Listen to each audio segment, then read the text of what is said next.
couple of those verses, dive in, and then come back to it.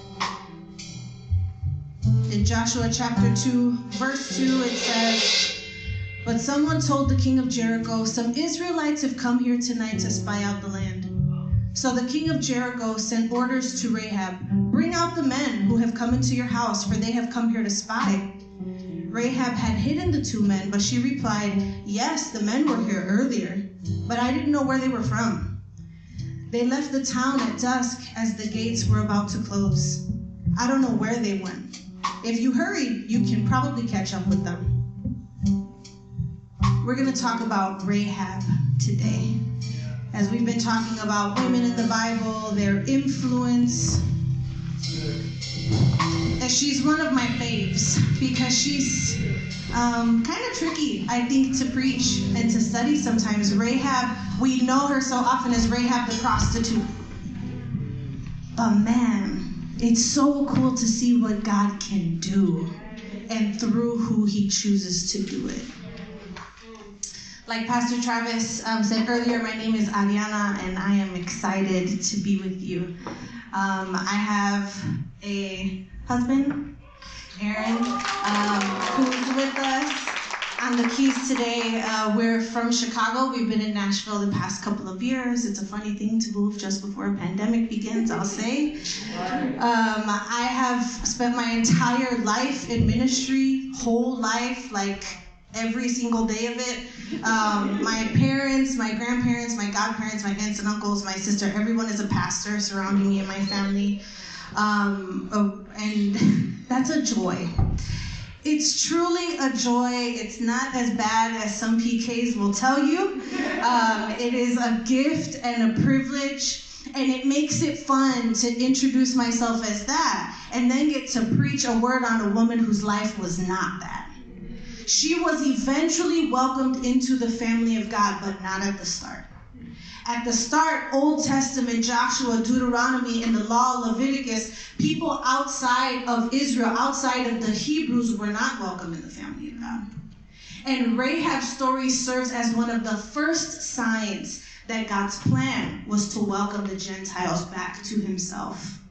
Her story serves a lot of different purposes.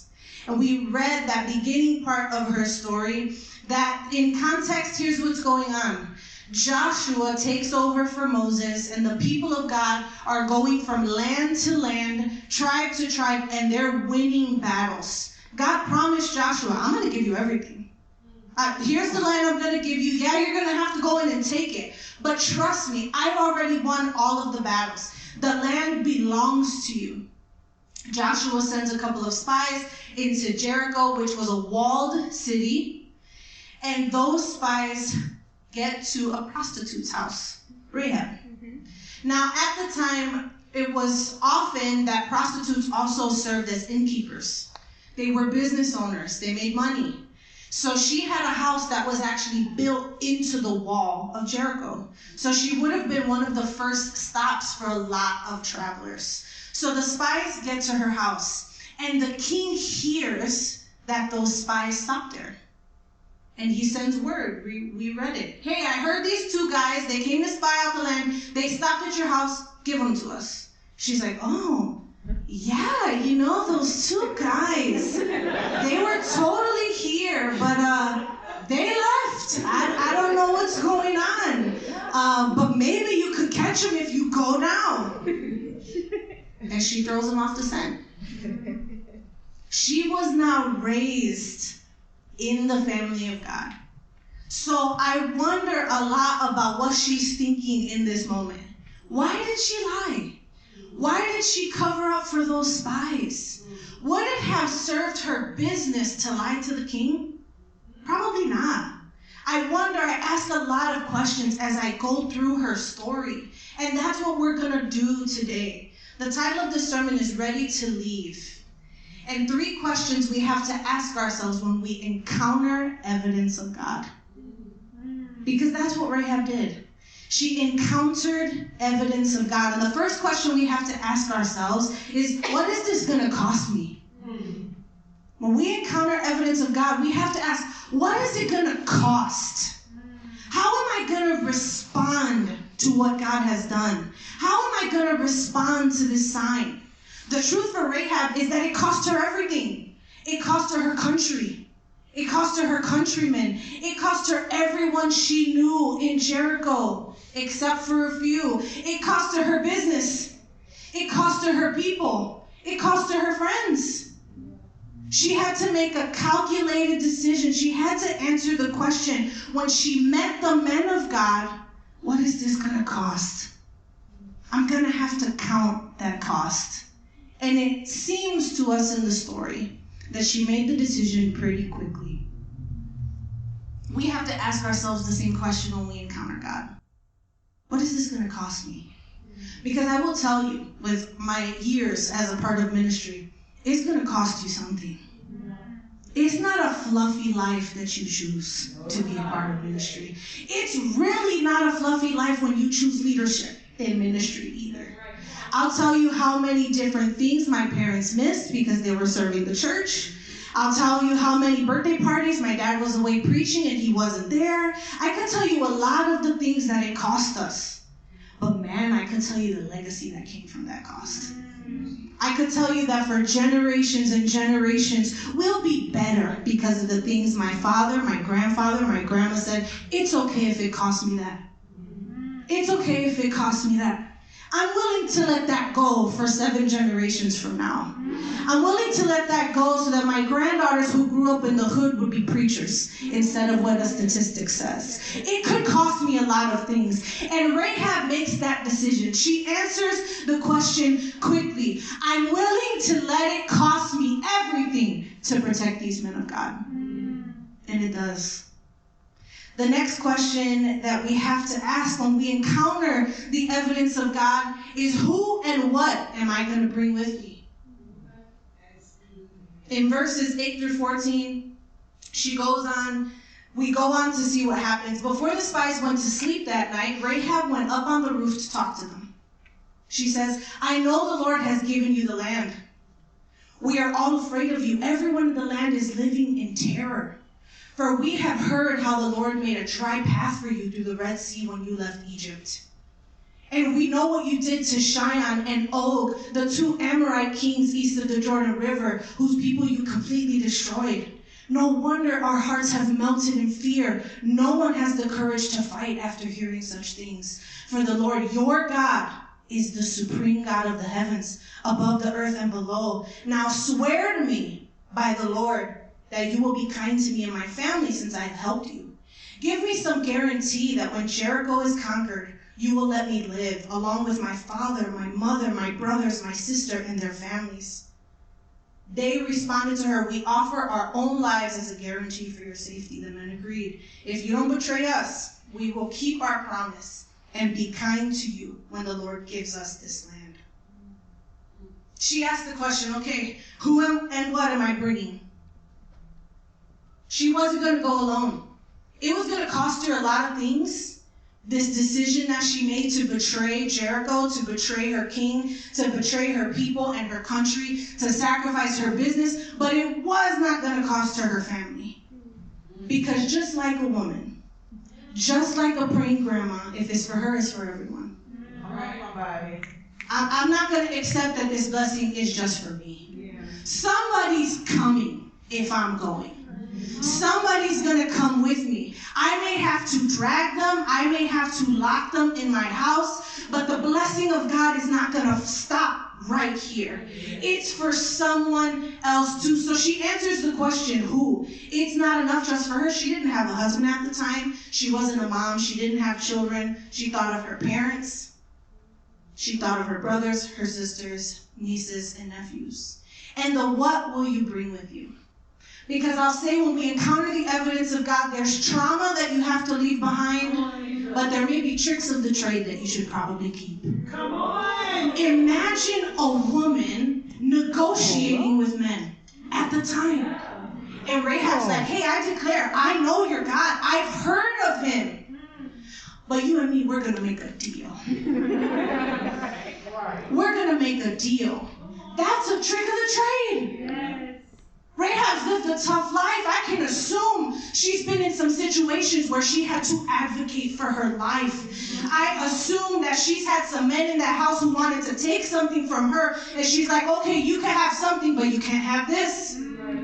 Where does she pick up that audacity to negotiate? That audacity to go back and forth? That audacity as an unmarried woman to argue with the men of God? I'll say that I think when we encounter God, when we get saved, when we come to know the Lord, whatever you want to call it, we think that in that moment, okay, my old life is over, I have to be brand new. And the Lord's like, well, you learned some things back there we need in the ministry. Come on now. You may have picked up some things in the past that I assumed were coming with you. What do you think I saved you for? Those things are called, they live under the umbrella of God's providence. Come on, we endure things. We go through things that God grieves because he doesn't want us to endure trauma. He doesn't want us to endure pain. We're his sons. We're his daughters. He only wants good things. But I can imagine a father weeping because there's nothing in the moment that he's going to do to bring you out of it, but he's thinking, you know what I'm going to save her from is what I'm going to save her for. I'm going to take her out of that life, but then she's going to be able to testify to the people who have to live it after her. There's something from the past that you want to leave behind, and God is like, don't forget. Don't forget where you were. We're going to need that. And Rahab takes a few tricks of the trade with her. Some negotiating skills, some boss skills. Yeah, we want to look down at what was happening and what she was doing and what she's been called. But she invested in who she believed God to be, not what people said about her. Who God is mattered more in the moment than what they would think. Because they could have thought, who's this prostitute talking to me like that? And she's like, no, I know your God. I'm going to tell you everything that I know about him. I'm going to mention it here. I'm going to make sure you understand that I can comprehend what's going on, but I'm still going to take the risk that you're upset with me, and I'm going to argue for the lives of my family. I'm going to argue for my future. Sometimes we have to have the audacity. Sometimes we got to recall the places that we've been and allow those things, those wounds to embolden us when we make our way into the kingdom of God, when we make our way into the family of God. We've got to say, man, God, it must have not been for nothing. What do you want me to bring with me? What do you want me to bring with me, God? I'm sure that it wasn't a waste. What's going to be useful to you? And some things we're not going to bring. Some things God's going to heal because he loves us. He doesn't want you to have to relive some things. But some things that scar is going to heal over, it's not going to hurt anymore. And it's okay for you to bring it up. It's okay for you to testify about it. It's okay.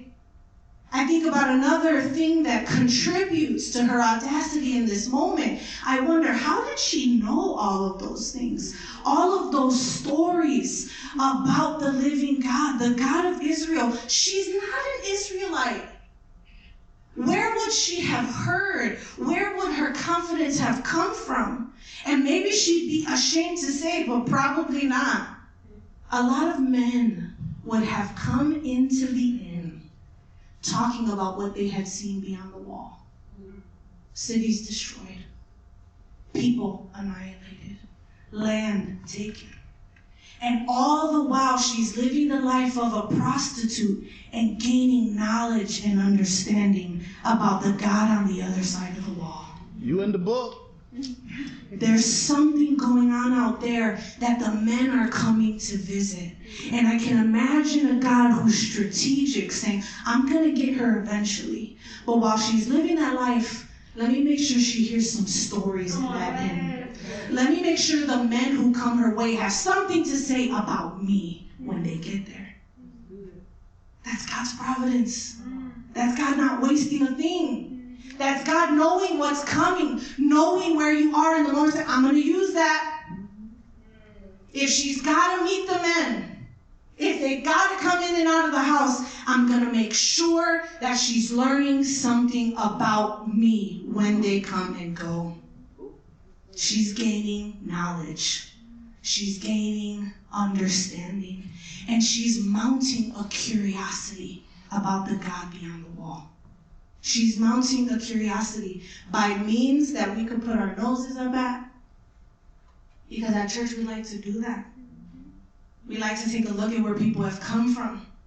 The angles, the places from which they've been, the neighborhoods, the areas, the backgrounds, the legacies, the generational trauma and curses. We like to put our noses up at those things.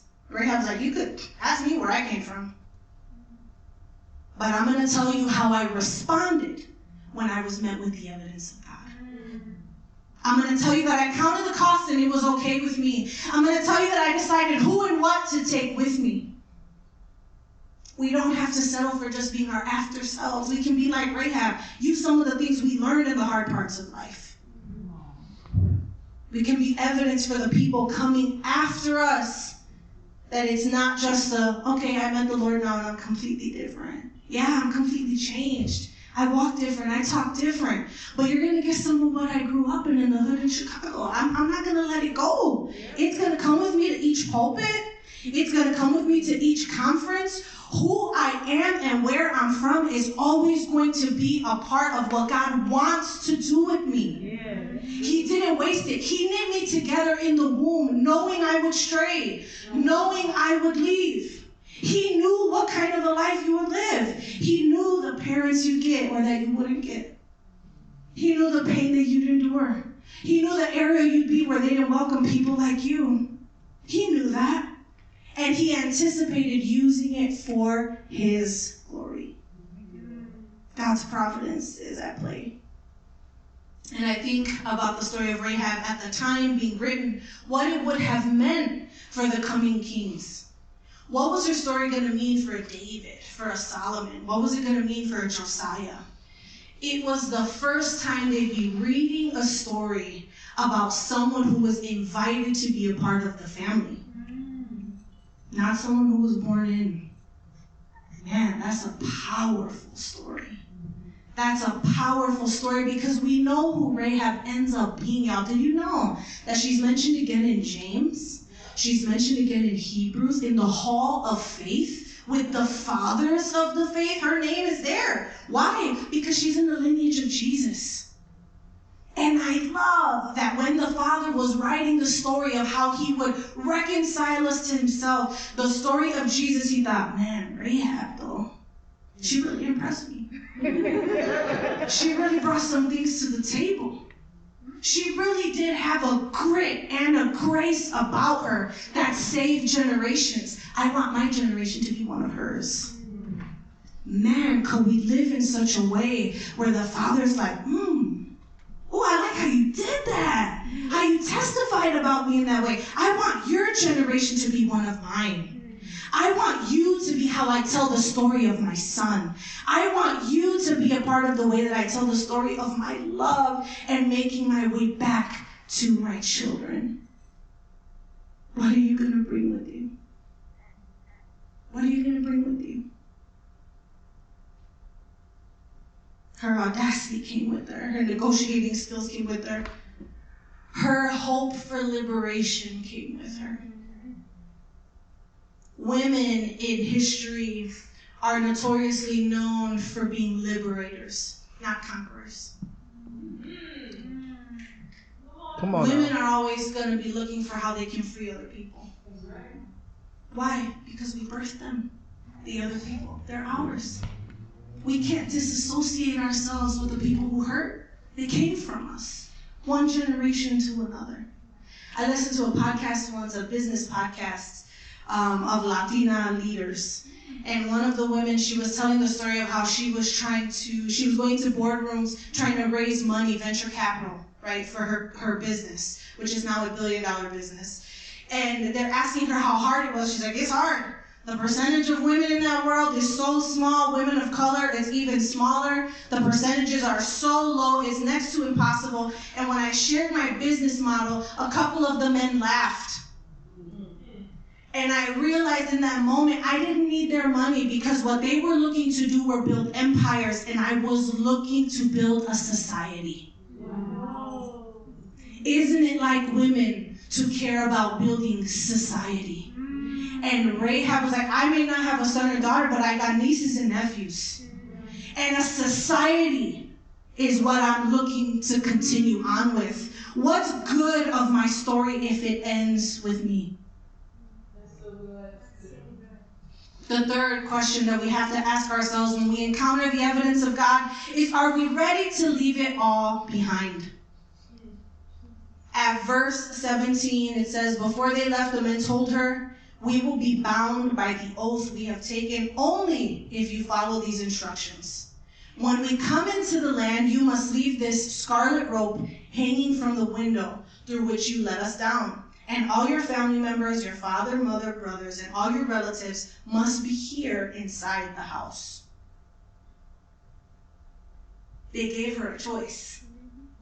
We're bound by the oath if you do this. It wasn't a given. No matter how good, how impressive, it wasn't a given. They gave her a choice about how to move forward. And she had to ask herself the question, are we ready to leave it all behind? Am I ready? Am I ready to look different now that I've encountered God? Because I bet you, because now she knows they're going to be coming back to take over Jericho, I bet you she didn't go back to business as usual. I bet you she didn't go back to running the inn, to doing whatever it is that she did. I bet you what she did do, and it tells you, the scripture says, as soon as they left, she put up the scarlet rope. She was going to be ready. She wasn't going to be caught slipping. She put that rope out, and it couldn't go back to business as usual because instead of the inn being full of people who are coming in and out, it had to be full of her family. She had to decide in that moment, I'm ready to give up the life I lived. I'm going to leave a sign that things have changed here. They're not the same. They're not the same. And she puts the scarlet rope in the window. She accepts this invitation by the men of God. She didn't go back to the way that things used to be. And isn't it like God, the gentleman that he is, to leave us with an invite instead of a demand? Say, okay, Rahab, I know what you declared. Pretty words, Mama. Pretty words.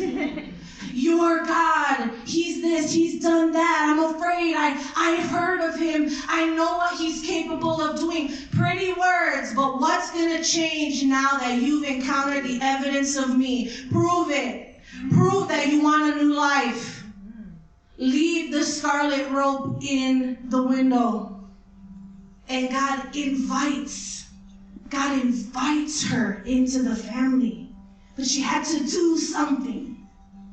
What is it that God is asking us to do? What is it? Well, I'm already a part of the family of God. I've been a part of the family of God for a really long time. What needs to change? Ask God. It's always new blessing, new levels, new doors, new opportunities. There's always more that he has for us. That's why I titled the sermon, Ready to Leave. Am I ready to leave? The life that I lived up until this morning, is there more that God has for me?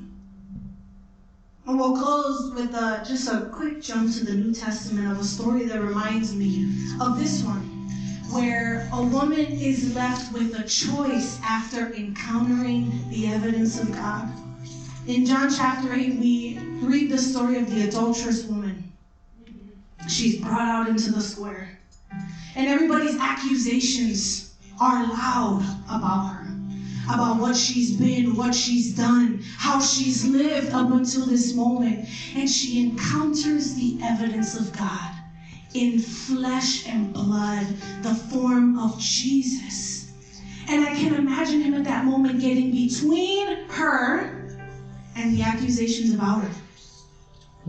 I can picture him getting his body in front of hers, challenging them like he does, writing what he does in the sand, and then turning around when they're all alone and leaving her with an invitation, just like Rahab was left. If you're ready to leave, put the scarlet rope in the window. And Jesus turns to the adulterous woman and says, where are your accusers? Go and sin no more.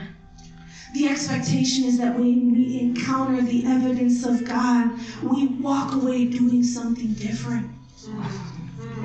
We walk away so in awe of what we've seen, of what we've heard, and what we know.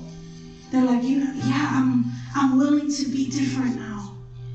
I'm willing to be someone who looks changed.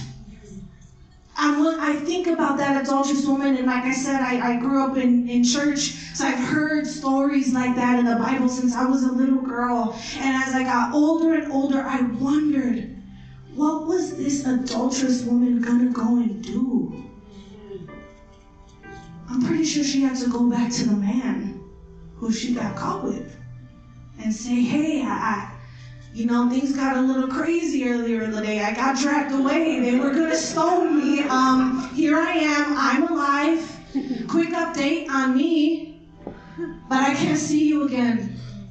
I encountered the evidence of the living God, and he invited me to not sin anymore.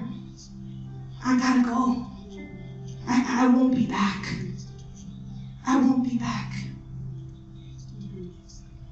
We have to look different after we encounter the evidence of God. And I wonder what that's like. We review the questions. What's it going to cost? It's going to cost you some people. It's going to cost you some relationships. It's going to cost you some comfort. It's going to cost you maybe a business. It's going to cost you a job. It's going to cost you a relationship with a coworker who's like, hey, I don't talk like that anymore. I don't go out like that anymore. I don't drink like that anymore. I don't think like that anymore. It's going to cost us. And when we say, yeah, that's good with me, it can cost me. The evidence of God was proof enough. I'm ready. I love as the story continues with Rahab as we close here, that when they come back, they're going to win. I can imagine her at home in the place that used to be a place for sin, huddled with her family, waiting to hear liberation, waiting to hear the God who was coming for her, the God who had promised, the God who had invited her into his family. And we know Jericho, we know how the walls fall. They worship around them. She heard him coming. Imagine the sigh of relief, the breath of fresh air after that. Like, whew, I was waiting and he didn't fail me. He didn't fail me. And we can trust that when we answer all of these questions, that at the end, the evidence that it was real. It wasn't a ruse. It wasn't to take something from us. It was to give us a life that we didn't know we could have because of where we had come from. I pray that would encourage you.